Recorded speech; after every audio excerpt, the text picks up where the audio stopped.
Assalamualaikum warahmatullahi wabarakatuh. Selamat datang teman-teman di video Store Bacaan. Video ini saya beri nama Store Bacaan karena nanti di dalamnya saya akan membahas tentang buku yang telah saya baca. Bisa jadi satu buku penuh, atau hanya satu judul di dalamnya saja, atau bahkan satu halaman, atau mungkin beberapa paragraf saja. Pada kesempatan kali ini, alhamdulillah saya sedang membaca buku ini, Fikih Sirah Nabawiyah, karya Syekh Muhammad Said Ramadan Al-Buti. Sekilas tentang beliau merupakan ulama terkemuka, ulama yang sangat besar. Beliau lahir pada tahun 1927 di kota Yamurkuyusu. Tulisannya tuh, ini bahasa Turki sih kayaknya. Emang ya, Gemurkuyusu gitu. Di G-nya tuh ada apa namanya? Ada tanda kutip ya gitu. Ke Google Translate katanya sih Yamurkuyusu. Ya koreksilah kalau salah ya. Nah, intinya Yamurkuyusu ini adalah salah satu kota di Turki. Kemudian beliau wafat pada tanggal 21 Maret 2013 di Damaskus, Suriah. Karya-karya beliau sangat banyak, diantaranya ada Huriyatul Insan fi Zilli Ubudiyatihi Lillah. Kemudian ada juga Kubrul Yakiniyatil Kauniyah. Kemudian ada juga Al-Hikam Al-Ataiyah Syarh wa Tahlil. Kemudian yang saya baca ini Fikih Sirah Nabawiyah, dan masih banyak karya-karya beliau lainnya. Saya baru memulai baca banget ini di awal-awal, masih di bagian pengantar-pengantar gitu. Saya membaca tema yang membahas tentang pentingnya Sirah Nabawiyah. Jadi alasan kenapa sih kita itu harus mempelajari Sirah Nabawiyah gitu. Nah, di sana disebutkan bahwa mempelajari Sirah Nabawiyah bukan hanya agar kita tahu dan bisa menceritakan tentang kejadian-kejadian historis yang dialami oleh Nabi Muhammad SAW, melainkan tujuan Sirah Nabawiyah ini atau belajar Sirah Nabawiyah ini adalah supaya kita mendapatkan gambaran tentang hakikat ajaran agama Islam yang dicontohkan langsung oleh Nabi Muhammad SAW. Jadi bisa diartikan setelah kita memahami hakikat ajaran agama Islam di pikiran kita secara abstrak, seperti kita mengetahui apa itu sabar, apa itu syukur, apa itu tawakal, dan lain sebagainya. Nah, kita ketika mempelajari Sirah Nabawiyah, kita akan menemukan gambaran nyata yang dicontohkan oleh seseorang, tentunya teladan paling terbaik, yakni Nabi Muhammad SAW.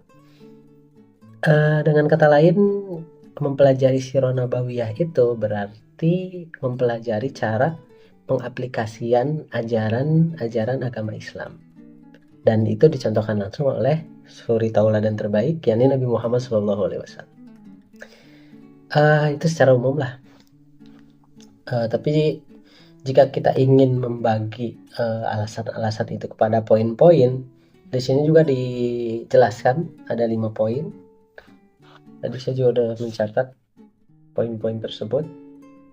Yang pertama itu, jadi Sirah Nabawiyah itu memberikan supaya kita memahami kepribadian dan karakter Nabi Muhammad SAW yang merupakan seorang Nabi dan Rasul yang diutus oleh Allah Subhanahu Wa Taala, dengan cara menelaah kehidupan beliau dan kondisi-kondisi yang dialami oleh beliau. Tujuannya apa? Tujuannya adalah untuk menegaskan bahwa beliau itu bukan hanya seseorang yang cerdas, juga jenius, dan terkenal dengan kecerdasannya itu di kalangan kaumnya, melainkan sebelum itu beliau adalah seorang nabi dan rasul yang diberi wahyu oleh Allah Subhanahu Wa Taala. Nah, itu poin yang pertama. Kemudian yang kedua itu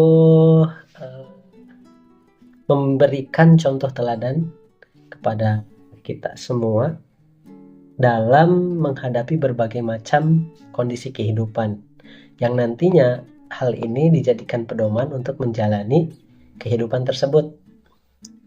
Ini sesuai dengan firman Allah Subhanahu wa taala dalam Al-Qur'an, laqad kana lakum fi Rasulillahi uswatun hasanah.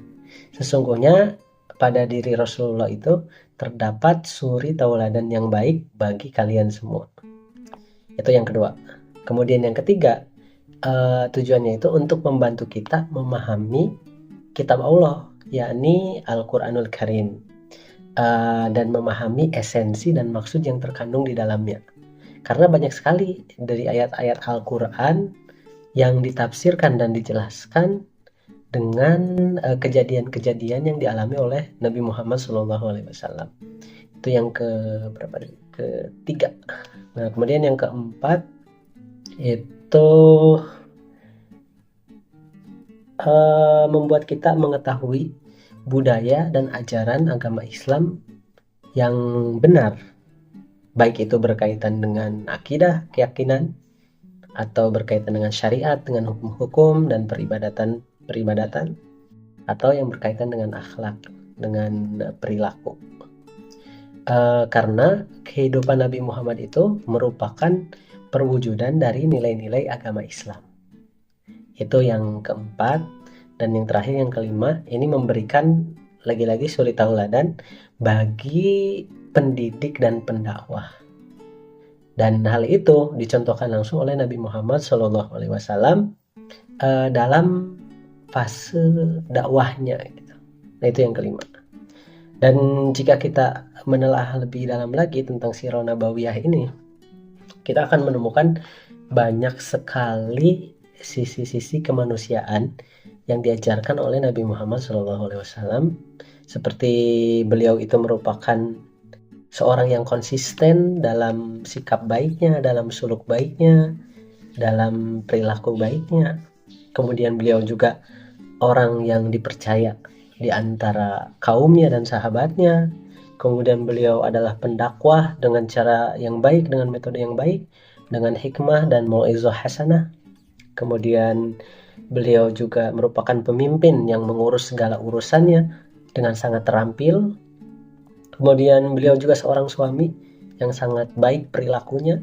Kemudian seorang ayah dengan belas kasih dan dengan belas kasih dan kelembutannya. Kemudian beliau juga sangat memahami hak dan kewajiban antara suami dan istri. Kemudian suami istri sebagai orang tua dan anaknya. Kemudian beliau juga seorang panglima yang sangat terampil dan penuh pengalaman. Dan yang paling terpenting, beliau adalah seorang muslim yang seimbang antara dunia dan akhirat. Jadi beliau sangat seimbang antara beribadah kepada Tuhannya dan bermuamalah atau bersosial dengan keluarga dan para sahabatnya.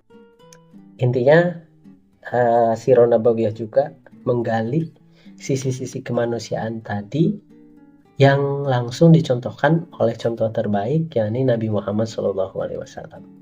Kurang lebih setor bacaan kali ini segitu aja. Semoga bermanfaat buat teman-teman semuanya. Sampai jumpa di video selanjutnya. Assalamualaikum warahmatullahi wabarakatuh.